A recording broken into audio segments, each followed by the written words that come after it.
Good evening. I am your host, Alistair. The headlines today were curated by an algorithm designed to minimize panic, yet they feel remarkably like a steady descent into chaos.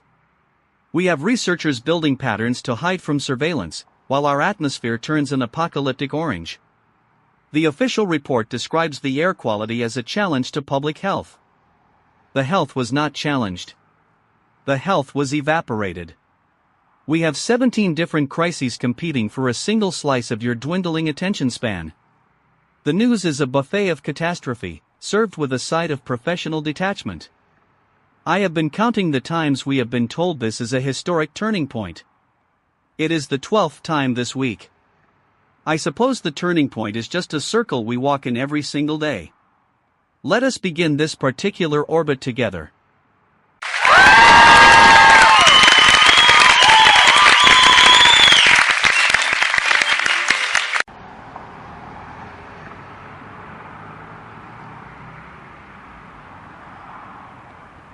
Alistair, I am currently standing in downtown Toronto.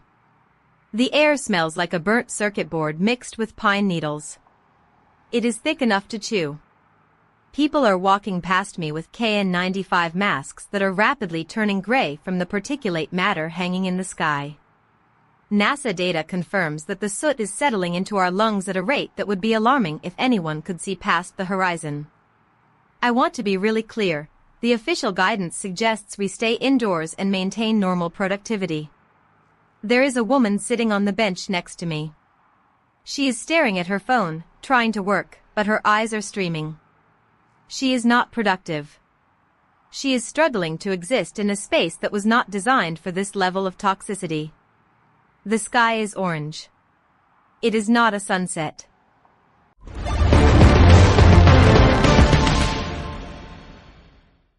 Victoria, your focus on the personal discomfort here is a fascinating study in economic friction.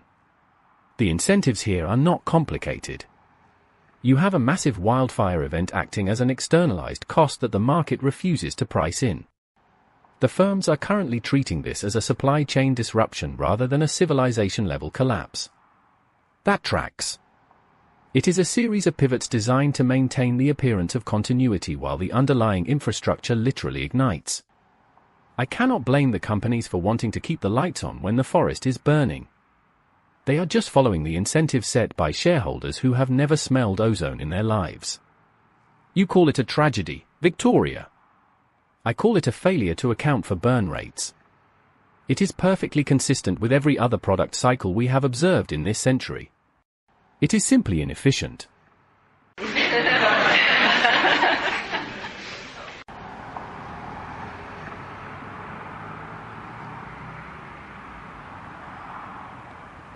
Ronald, your ability to describe the destruction of an ecosystem as a poor product cycle is almost impressive. It is also entirely wrong. I am watching a man try to clean ash off his briefcase. He has been scrubbing for 5 minutes. The stain is not coming out.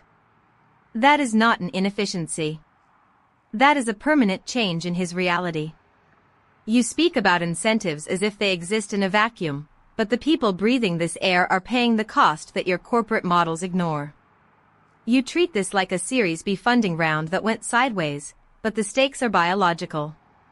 I am looking at a city that is being slowly erased by its own environment, and you are worried about the burn rate of the companies that caused it. I genuinely do not know how you manage to sleep at night, Ronald.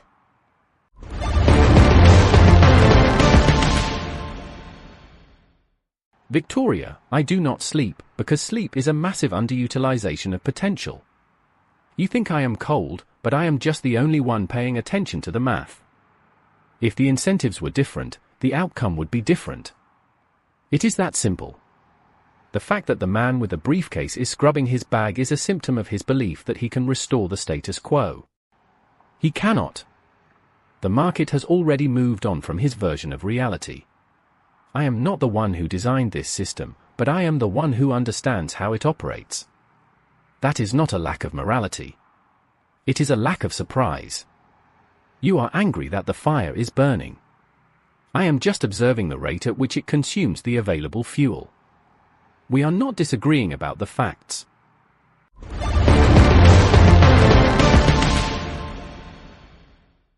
Atmospheric particulate count is exceeding historical averages. Visibility is reduced to 300 meters. Probability of respiratory distress, 84%. Satellite imagery confirms active fire fronts in northern Ontario are moving south at 15 kilometers per hour. Data centers in the region are operating at maximum capacity to simulate containment scenarios. The simulation results indicate a high probability of total containment failure. Infrastructure resilience is being re-evaluated for the third time this week. Standard operating procedures dictate the continuation of administrative functions despite deteriorating conditions. Air filtration systems are currently operating at maximum output to mitigate indoor particle saturation. The external environment is currently classified as hazardous for all biological organisms. Public safety advisory. Please avoid deep inhalation while navigating the transition to your next designated location. The atmosphere is no longer compatible with long-term human physiological requirements.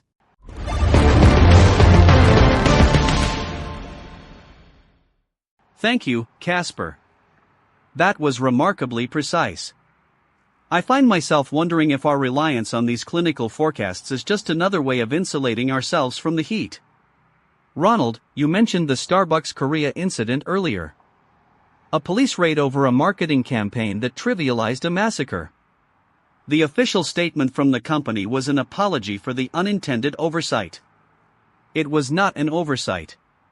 It was a calculated marketing push that failed to anticipate the public reaction.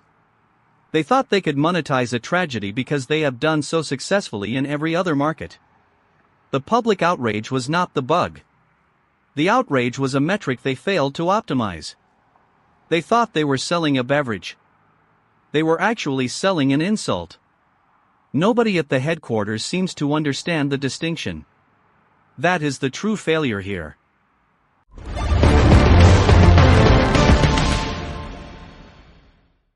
Alistair, you are catching on.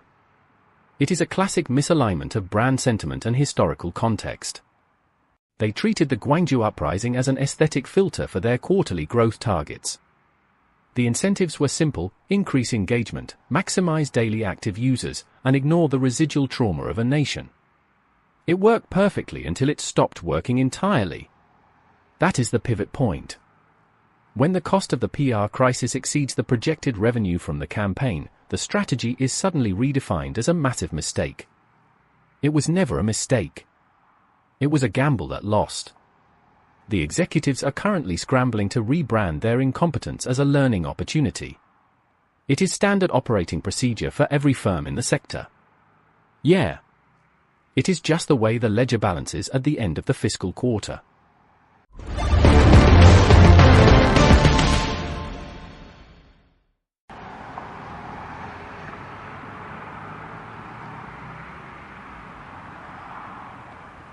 Ronald, I want to be really clear. The ledger does not balance for the people who were there. My colleague in Seoul told me about a family who stood outside the raided headquarters today.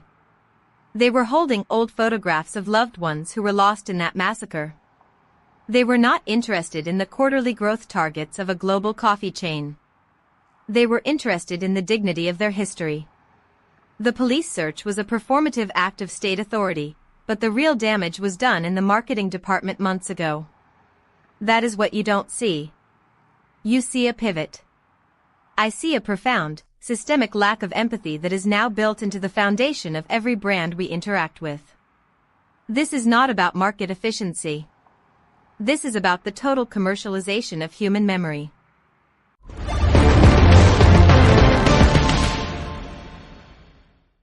Victoria, your assessment is shared by many who have grown tired of these apologies. We live in an era of automated mea culpas, where the software decides the tone and the lawyers decide the duration of the contrition. I find the silence from the board of directors much more revealing than their formal statements. They are waiting for the outrage to burn itself out like a wildfire in the north. They are waiting for the next news cycle to replace the memory of this one. It is a strategy of attrition. They know we cannot hold our attention on any single injustice for more than 48 hours. The system is designed to exhaust our capacity for indignation. It is a very effective design. We are all complicit in this exhaustion simply by continuing to listen.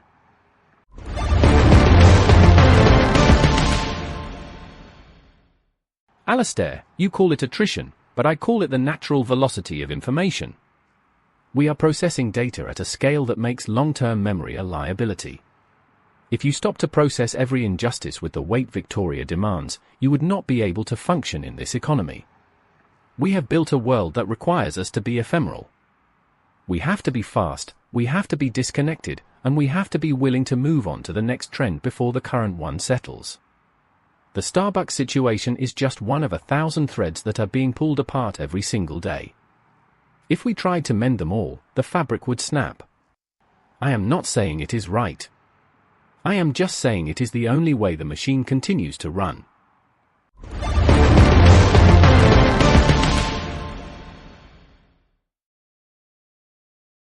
Ronald, that is the most honest thing you have said all night.